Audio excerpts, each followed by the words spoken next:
ಚಿಂದಿ ಉಡಾಯಿಸೋ ಖಾರ ಬಣ್ಣ ರುಚಿಯನ್ನು ನೀಡುತ್ತದೆ. ಮೆಣಸಿನ ಪುಡಿ ಚಿಂದಿ ಉಡಾಯಿಸೋ ಖಾರ ಬಣ್ಣ ರುಚಿ. ಇವತ್ತಿನ ಮೊದಲ ಸುದ್ದಿ ಯಾವುದಿದೆ ಅಂತ ಗಮನಿಸೋದಾದ್ರೆ ಕನ್ನಡಪ್ರಭದ ಮೊದಲ ಸುದ್ದಿ, ಮಧ್ಯ ಕರ್ನಾಟಕದಲ್ಲಿ ಮುಂದುವರೆದ ರೈತರ ಪರದಾಟ, ನಿಲ್ಲದ ಯೂರಿಯಾ ವರೆ. ದಾವಣಗೆರೆ, ಕೊಪ್ಪಳ, ಯಾದಗಿರಿ ಜಿಲ್ಲೆಯಲ್ಲಿ ಗೊಬ್ಬರಕ್ಕಾಗಿ ಸರತಿ ಸಾಲಿನಲ್ಲಿ ನಿಲ್ಲಬೇಕಾದಂಥ ಪರಿಸ್ಥಿತಿ ಬಂದಿದೆ. ಕೆಲವೆಡೆಯಲ್ಲಿ ನೋ ಸ್ಟಾಕ್ ಅಂತ ಹೇಳ್ತಾ ಇದ್ರೆ, ಇನ್ನು ಕೆಲವು ಕಡೆಯಲ್ಲಿ ಸೀಮಿತ ಪೂರೈಕೆಯನ್ನು ಮಾಡಲಾಗ್ತಾ ಇದೆ. ಸೊ ಹಾಗಾಗಿ ರೈತರು ಅಂಗಡಿಗಳಿಗೆ ಮುತ್ತಿಗೆ ಹಾಕುವಂಥ ಒಂದು ಪರಿಸ್ಥಿತಿ ಅನ್ನೋದು ನಿರ್ಮಾಣ ಆಗ್ಬಿಟ್ಟಿದೆ. ಮಧ್ಯ ಕರ್ನಾಟಕದಲ್ಲಿ ಯೂರಿಯಾ ಗೊಬ್ಬರಕ್ಕಾಗಿ ರೈತರು ಪರದಾಡುವಂಥದ್ದು ಮುಂದುವರೆದಿದೆ. ಪ್ರತಿಭಟನೆಯು ತೀವ್ರ ಸ್ವರೂಪವನ್ನು ಪಡ್ಕೊಂಡಿದೆ. ಕೆಲವು ಕಡೆ ನಸುಕಿನಿಂದಲೇ ಗೊಬ್ಬರದ ಅಂಗಡಿಗಳ ಮುಂದೆ ರೈತ ಕುಟುಂಬಗಳು ಸಾಲುಗಟ್ಟಿ ನಿಲ್ಲಬೇಕಾದಂಥ ಒಂದು ಸ್ಥಿತಿ ಎದುರಾಗಿರುವಂಥದ್ದು. ಎಷ್ಟೇ ಎಕರೆ ಜಮೀನಿದ್ರೂ ಕೇವಲ 50 kgಯ ಒಂದು ಬ್ಯಾಗನ್ನು ನೀಡ್ತಾ ಇದ್ದಾರೆ. ಮತ್ತೆ ಕೆಲವು ಕಡೆಯಲ್ಲಿ ರಸಗೊಬ್ಬರವೇ ಇಲ್ಲದಿರುವುದು ರೈತರ ಪಿತ್ತ ನೆತ್ತಿಗೆ ಏರುವಂತೆ ಮಾಡಿದೆ. ದಾವಣಗೆರೆ, ಕೊಪ್ಪಳ, ಯಾದಗಿರಿ ಜಿಲ್ಲೆಗಳಲ್ಲಿ ಗೊಬ್ಬರಕ್ಕಾಗಿ ಭಾನುವಾರವೂ ಕೂಡ ರೈತರು ಪರದಾಡುವಂಥ ಪರಿಸ್ಥಿತಿ ನಿರ್ಮಾಣ ಆಗ್ಬಿಟ್ಟಿದೆ. ಇನ್ನು ಗೊಬ್ಬರದ ಕೊರತೆಯನ್ನು ಖಂಡಿಸಿ ಇವತ್ತು ರಾಜ್ಯದ ಎಲ್ಲೆಡೆ ಬಿಜೆಪಿ ಪ್ರತಿಭಟನೆಯನ್ನ ಹಮ್ಮಿಕೊಂಡಿದೆ. ಯೂರಿಯಾ ಬಗ್ಗೆ ಆತಂಕ ಬೇಡ ಅಂತ ಸಚಿವ ಚಲುವರಾಯಸ್ವಾಮಿ ರೈತರಿಗೆ ಅಭಯ ನೀಡುವಂತೆ ಕೆಲಸವನ್ನು ಕೂಡ ಮಾಡಲಾಗಿದೆ. ಇನ್ನು ಪರದಾಟದ ನಡುವೆ ಕಾಳಸಂತೆಯಲ್ಲಿ ಯೂರಿಯಾ ಸೇಲ್ ಮಾಡಲಾಗ್ತಾ ಇದೆ ಅನ್ನುವಂಥ ಒಂದು ಗಂಭೀರವಾದಂಥ ಆರೋಪ ಕೂಡ ಕೇಳಿ ಬಂದಿರುವಂಥದ್ದು. ಸೊಸೈಟಿಯಲ್ಲಿದ್ದಂಥ 79 ಟನ್ ನಾಪತ್ತೆ ಆಗ್ಬಿಟ್ಟಿದೆ. ಹೆಂಗ್ ನಾಪತ್ತೆ ಆಗ್ಬಿಡ್ತು? ಇಲ್ಲಿ ನೋಡಿದ್ರೆ ಎಲ್ಲ ಕಡೆಯಲ್ಲೂ ನಮ್ಮ ಹತ್ರ ಗೊಬ್ಬರ ಇಲ್ಲ ಅಂತ ಹೇಳಿ ಕಳಿಸ್ತಾ ಇದ್ದಾರೆ. ಬಟ್ ಕಾಳಸಂತೆಯಲ್ಲಿ ಮಾರೋದಕ್ಕೆ ಮಾತ್ರ ಅವ್ರ ಹತ್ರ ಗೊಬ್ಬರ ಬಂದ್ಬಿಡುತ್ತಂತೆ. ಹೆಂಗ್ ಸಾಧ್ಯ? 79 ಟನ್ನು ಸೊಸೈಟಿಯಲ್ಲಿ ಇದ್ದಿದ್ದ ಗೊಬ್ಬರ ನಾಪತ್ತೆ ಆಗತ್ತೆ ಅಂತ ಅಂದರೆ, ಯಾರ್ದು ಕೈವಾಡ ಇಲ್ದೇನೆ, ಯಾರ್ದು ಬೆಂಬಲ ಇಲ್ದೇನೆ, ಯಾರ್ದು ಸಾಥ್ ಇಲ್ದೇನೆ ಅದು ನಾಪತ್ತೆ ಆಗ್ಬಿಡುತ್ತಾ? ಗೊಬ್ಬರ ಚೀಲಗಳಿಗೆ ಏನಾದ್ರು ಕಾಲು ಬಂದು ನೆಟ್ಕೊಂಡು ಓಡೋಗ್ಬಿಡುತ್ತಾ? ಹೇಗೆ ಸಾಧ್ಯ ಆಗತ್ತೆ ಇದೆಲ್ಲ? ನೋಡಿ, ರಾಯಚೂರಿನಲ್ಲಿ ಒಂದು ಕಡೆಯಲ್ಲಿ ರೈತರು ರಸಗೊಬ್ಬರಕ್ಕಾಗಿ ಪರದಾಡ್ತಾ ಇದ್ದಾರೆ. ಇನ್ನೊಂದು ಕಡೆಯಲ್ಲಿ 79 ಟನ್ ಯೂರಿಯಾ ರಸಗೊಬ್ಬರವನ್ನು ಪ್ರಾಥಮಿಕ ಕೃಷಿ ಪತ್ತಿನ ಸಹಕಾರ ಸಂಘವೊಂದು ಕಾಳಸಂತೆಯಲ್ಲಿ ಮಾರಾಟ ಮಾಡಿದ ಆರೋಪ ರಾಯಚೂರು ಜಿಲ್ಲೆಯಲ್ಲಿ ಕೇಳಿಬಂದಿದೆ.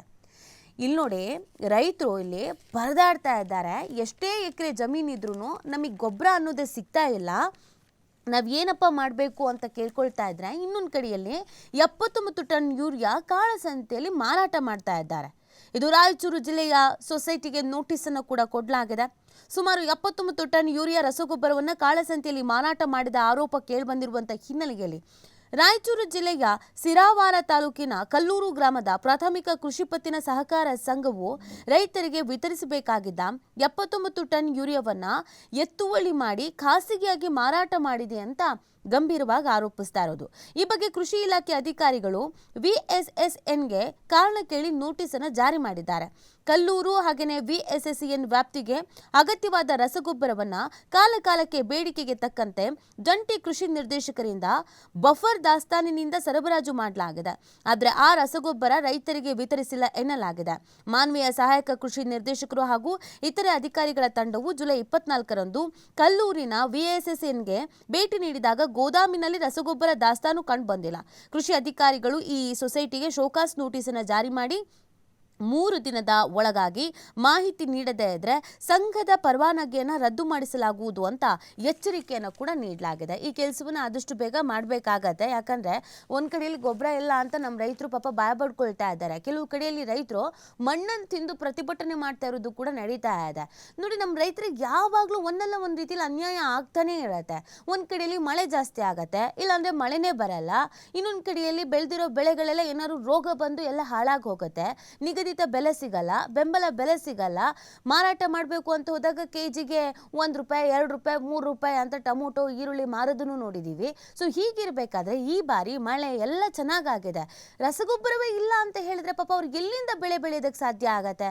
ನಿಮಗೆ ಕಾಳಸಂತೆಯಲ್ಲಿ ಮಾರಾಟ ಮಾಡೋದಕ್ಕಾಗತ್ತೆ, ಆದರೆ ಕರೆಕ್ಟಾಗಿ ಮಾರಾಟ ಮಾಡೋದಕ್ಕಾಗಲ್ಲ ಅಂತಂದ್ರೆ ಇದು ಯಾವ ಥರದ್ದು? ಸ್ಟ್ರಿಕ್ಟ್ ಆಗಿ ಆಕ್ಷನ್ ಆಗ್ಬೇಕಲ್ವೇ ಇವ್ರ ವಿರುದ್ಧ?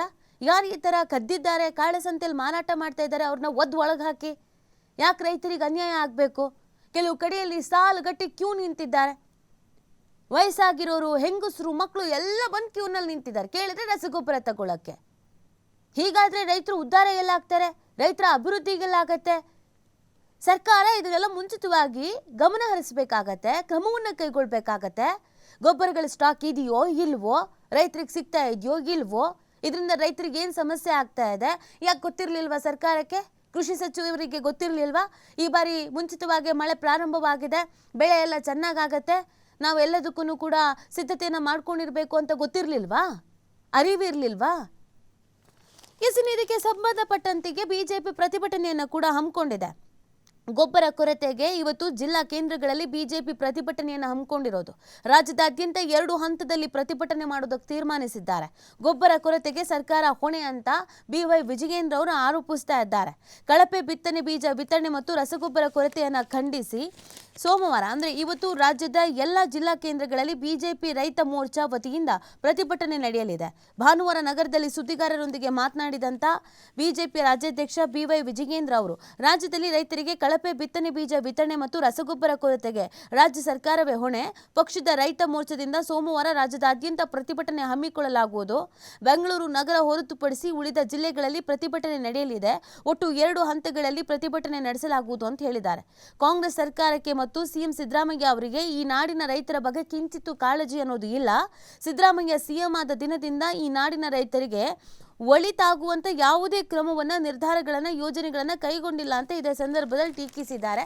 ಹಾಗೆಯೇ ಎಲ್ಲ ಕಡೆಯಲ್ಲೂ ಕೂಡ ನಾವು ಪ್ರತಿಭಟನೆ ಮಾಡಿಯೇ ತೀರ್ತೀವಿ ಅಂತ ಅವರು ಪಟ್ಟು ಹಿಡಿದು ಕೂತಿದ್ದಾರೆ. ಸೊ ಇವತ್ತು ಪ್ರತಿಭಟನೆಯನ್ನು ಮಾಡ್ತಾರಂತೆ. ಯಾವ ಪಕ್ಷದವರಾದರೂ ಪರವಾಗಿಲ್ಲ, ಯಾರಾದರೂ ಪರವಾಗಿಲ್ಲ, ರೈತರ ಬಗ್ಗೆ ಧ್ವನಿ ಎತ್ತಿ, ರೈತರ ಬಗ್ಗೆ ಕಾಳಜಿಯನ್ನು ಇಟ್ಕೊಳ್ಳಿ. ಅದು ನಿಮ್ಮ ಬೇಳೆ ಬೇಯಿಸ್ಕೊಳ್ಳೋಕೆ ಮಾಡ್ಕೊಳ್ತಿರೋ ಅಥವಾ ಇನ್ನೊಂದೋ ಮತ್ತೊಂದೋ ಗೊತ್ತಿಲ್ಲ. ಆದರೆ ರೈತರು ಸಂಕಷ್ಟದಲ್ಲಿ ಇದ್ದಂಥ ಸಂದರ್ಭದಲ್ಲಿ, ರೈತರಿಗೆ ಏನೋ ಒಂದಷ್ಟು ಸಹಾಯ ಬೇಕಾದಂಥ ಸಂದರ್ಭದಲ್ಲಿ ಅದರ ಬಗ್ಗೆ ಧ್ವನಿ ಎತ್ತೋದಕ್ಕೆ ಯಾರಾದರೂ ಒಬ್ಬರು ಮುಂಚಿತವಾಗಿ ಮುನ್ನೆಲೆಗೆ ಬರಬೇಕು. ಆ ಕೆಲಸವನ್ನು BJPಯವರು ಮಾಡ್ತೀವಿ ಅಂತ ಹೇಳ್ತಾ ಇದ್ದಾರೆ. ಆದರೆ ಇದು ಪ್ರತಿಭಟನೆಗೆ ಮಾತ್ರ ಸೀಮಿತವಾಗಿರಬಾರ್ದು. ಇದಕ್ಕೆ ಇನ್ನೇನು ವ್ಯವಸ್ಥೆ ಮಾಡ್ಬೋದು? ಈಗ ಆಲ್ರೆಡಿ ಕಾಂಗ್ರೆಸ್ನವರು JP ನಡ್ಡಾ ಅವ್ರಿಗೆ ಪತ್ರ ಬರೆದಿದ್ದಾರೆ. ಹೌದು, ಪರಿಸ್ಥಿತಿ ಕೈ ಮೀರಿ ಹೋಗಾಗಿದೆ. ಇಷ್ಟು ದಿನ ಏನು ಮಾಡ್ತಾ ಇದ್ರು ಕಾಂಗ್ರೆಸ್ನವರು, ಈ ಸರ್ಕಾರದವರು? ಪ್ರಶ್ನೆ ಅದೆಲ್ಲವೂ ಓಕೆ. BJPಯವರು ನೀವು ಇಲ್ಲಿ ಪ್ರತಿಭಟನೆ ಮಾಡ್ತಾ ಇದ್ದೀರಲ್ಲ, ಹಾಗೆ JP ನಡ್ಡಾ ಅವರಿಗೆ ನೀವು ಕೂಡ ಮನವಿ ಮಾಡಿ, ನಮ್ಮಲ್ಲಿ ಈ ಥರ ಆಗೋಗಿದೆ, ನಮ್ಮ ಸರ್ಕಾರದವ್ರಿಗೆ ಬುದ್ಧಿ ಇಲ್ಲ, ಈ ಸಚಿವರುಗಳು ಏನು ಮಾಡ್ಕೊಂಡು ಕೂತಿದ್ರೋ ಗೊತ್ತಿಲ್ಲ, ಗೊಬ್ಬರನೇ ಇಲ್ಲ ಅಂತ ಹೇಳ್ತಾ ಇದ್ದಾರೆ, ದಯವಿಟ್ಟು ನಮ್ಮ ರಾಜ್ಯದ ರೈತರಿಗೆ ಅನ್ಯಾಯ ಆಗಬಾರ್ದು, ಗೊಬ್ಬರವನ್ನು ಅರೇಂಜ್ ಮಾಡಿಕೊಡಿ ಅಂತ ನೀವು BJPಯವರು, ನೀವು JP ನಡ್ಡಾ ಅವರಿಗೂ ಕೇಳಿ. ಅದರಲ್ಲಿ ತಲೆ ಹೋಗುವಂಥದ್ದು, ಮರ್ಯಾದೆ ಹೋಗುವಂಥದ್ದು, ಗೌರವ ಹಾಳಾಗುವಂಥದ್ದು ಏನೂ ಇಲ್ವಲ್ಲ. ಸುಮ್ಮನೆ ಕಾಟಾಚಾರಕ್ಕೆ ರಾಜ್ಯದಲ್ಲಿ ಪ್ರತಿಭಟನೆ ಮಾಡ್ಕೊಂಡು ಇರಬೇಡಿ. ಹೌದು, ಈ ಸರ್ಕಾರದವರು ಮೊದಲೇ ಅರೇಂಜ್ ಮಾಡ್ಕೊಳ್ಬೇಕಾಗಿತ್ತು, ಮೊದಲೇ ಎಚ್ಚೆತ್ಕೊಳ್ಬೇಕಾಗಿತ್ತು, ಅದನ್ನು ಮಾಡಿಲ್ಲ. ಓಕೆ, ಅವರಿಗೆ ಎಷ್ಟು ಬಯಬೇಕೋ ಅಥವಾ ಏನೇನು ಹೋರಾಟ ಮಾಡಬೇಕೋ ಅದೆಲ್ಲವನ್ನೂ ಮಾಡಿ. ಈಗ ಇವರೇ ನಮ್ಮ ಕೈಯಲ್ಲಿ ಆಗಲ್ಲ ಅಂತ JP ನಡ್ಡಾ ಅವ್ರಿಗೆ ಪತ್ರ ಬರೆದಿದ್ದಾದ ಮೇಲೆ ನೀವು ಕೂಡ ಕೇಂದ್ರದವ್ರಿಗೆ ಒಂದು ಮನವಿ ಮಾಡಿ. ನಿಮ್ಮದೇ ಸರ್ಕಾರ ಅಲ್ವಾ, BJPಯವ್ರದ್ದೇ ಸರ್ಕಾರ ಅಲ್ವಾ? ನಮ್ಮ ರಾಜ್ಯದಲ್ಲಿ ವಿಪರೀತವಾಗಿ ಮಳೆ ಆಗಿರೋದ್ರಿಂದ ಬೆಳೆ ಎಲ್ಲ ಚೆನ್ನಾಗಿ ಆಗ್ತಾ ಇದೆ, ಬಟ್ ಗೊಬ್ಬರದ ಸಮಸ್ಯೆ ಉಂಟಾಗಿದೆ. ದಯವಿಟ್ಟು ನಮಗೆ ವ್ಯವಸ್ಥೆ ಮಾಡಿಕೊಡಿ ಅಂತ BJPಯವರಾದ ನೀವುಗಳು, ಸಂಸದರುಗಳು, ನಾಯಕರುಗಳು, ರಾಜ್ಯಾಧ್ಯಕ್ಷರುಗಳು, ನೀವುಗಳನ್ನು ಕೂಡ ಮನವಿ ಅನ್ನೋದನ್ನು ಮಾಡಿ. ನಿಮ್ಮಿಂದನಾದರೂ ರೈತರಿಗೆ ಅನುಕೂಲ ಆಗಲಿ. ಇದರಲ್ಲಿ ಪ್ರತಿಷ್ಠೆ, ಒಳ ಸ್ಟ್ರಾಟರ್ಜಿ ಇದ್ಯಾವುದೂ ಬೇಡ. ಕೇವಲ ರೈತರನ್ನ ಗಮನದಲ್ಲಿ ಇಟ್ಕೊಂಡು ಹೋರಾಟವನ್ನು ಮಾಡಿ ಅವರಿಗಾಗಿ ಯಾವುದೇ ಸ್ವಾರ್ಥವೂ ಇಲ್ಲದೆ, ಇದರಿಂದ BJPಗೇನೋ ಲಾಭ ಬಂದ್ಬಿಡುತ್ತೆ, ಇದರಿಂದ ಕಾಂಗ್ರೆಸ್ಸಿಗೇನೋ ಲಾಭ ಬಂದ್ಬಿಡುತ್ತೆ, ನಾವು JP ನಡ್ಡಾ ಅವ್ರಿಗೆ ಕೇಳ್ಬಿಟ್ರೆ BJPದೇ ತಪ್ಪು ಅಂತ ಆಗ್ಬಿಡುತ್ತೇನೋ, ನಾವಿದೇ ಸಿಕ್ಕಿದ್ದೇ ಚಾನ್ಸು ಕಾಂಗ್ರೆಸ್ ಅವ್ರ ಮೇಲೆ ಸವಾರಿ ಮಾಡಿಬಿಡೋಣ, ಈ ಎಲ್ಲ ಸ್ವಾರ್ಥ, ಈ ಎಲ್ಲ ಸ್ಟ್ರಾಟರ್ಜಿಗಳನ್ನು ಬದಿಗಿಟ್ಟು ಕಾಂಗ್ರೆಸ್ಸು BJPಗರು ಒಂದಾಗಿ ರೈತರಿಗೆ ಏನು ಅನುಕೂಲ ಮಾಡಿಕೊಡ್ಬೇಕು, ರೈತರಿಗೆ ರಸಗೊಬ್ಬರಗಳು ಬರುವ ಹಾಗೆಯೇ ಮಾಡೋದಾದರೆ ಯಾವ ರೀತಿಯಾಗಿ ಮಾಡಬೇಕು, ಯೂರಿಯಾ ವರಿ ಏನು ಕಾಡ್ತಾ ಇದೆಯೋ ಅದು ಕಾಡದಂತೆ ಮಾಡಬೇಕು ಅಂತಂದರೆ ಏನು ಸ್ಟ್ರಾಟರ್ಜಿ ಮಾಡಬೇಕು, ಅದ್ರ ಬಗ್ಗೆ ದಯವಿಟ್ಟು ಗಮನ ಹರಿಸಿ ನಮ್ಮ ರೈತರಿಗೆ ಸಕಾಲಕ್ಕೆ ಯೂರಿಯಾ ಸಿಕ್ಕೋ ಹಾಗೆ ಮಾಡಿ ಅನ್ನೋದಷ್ಟೇ ಮನವಿ. ಇದರಲ್ಲಿ JDSನವರು ಸೇರ್ಕೋಬೋದು. JDS ಅವರೇನು ದೂರ ಉಳ್ಕೊಳ್ಳಿ ಅಂತ ಅಲ್ಲ, JDS ಅವರು ಧ್ವನಿ ಎತ್ತಿ, ರಾಜ್ಯದ ಎಲ್ಲ ಪಕ್ಷಗಳು ಧ್ವನಿ ಎತ್ತಿ, ಎಲ್ಲ ನಾಯಕರುಗಳು ಧ್ವನಿ ಎತ್ತಿ, ರೈತರಿಗೆ ಅನುಕೂಲ ಆಗೋ ಥರ ಮಾಡಿಕೊಡಿ ಅನ್ನೋದಷ್ಟೇ ಇಲ್ಲಿ ಎಲ್ಲರೂ ಕೇಳ್ಕೊಳ್ತಾ ಇರೋದು. ಇದರಲ್ಲೂ ನಿಮ್ಮ ಬೇಳೆಯನ್ನು ಬೇಯಿಸ್ಕೊಳ್ಳೋದಕ್ಕೆ ಹೋಗಬೇಡಿ. ಪಾಪ ರೈತರು ಕಂಗಾಲಾಗಿ ಹೋಗಿದ್ದಾರೆ. ನಾನು ಆಗಲೇ ಹೇಳ್ತಾ ಇದ್ದೆ, ಯಾವಾಗಲೂ ರೈತರಿಗೆ ಇದೇ ಥರದ ಸಮಸ್ಯೆಗಳಾಗತ್ತೆ. ಈ ವರ್ಷನಾದರೂ ಚೆನ್ನಾಗಿ ಬೆಳೆ ಬೆಳೆದು ಒಂದಷ್ಟು ಸಾಲ ತೀರಿಸ್ಕೊಂಡು ನೆಮ್ಮದಿಲಿರೋಣ ಅಂತ ಅಂದ್ಕೊಂಡಿದ್ರೆ ಈಗ ಯೂರಿಯಾ ಪ್ರಾಬ್ಲಮ್. ನಿಮಗೆ ಕಾಳಸಂತೆಯಲ್ಲಿ ಮಾರಾಟ ಆಗತ್ತೆ, ರೈತರಿಗೆ ಕೈಗೆ ಸಿಗ್ತಾ ಇಲ್ಲ ಅಂತ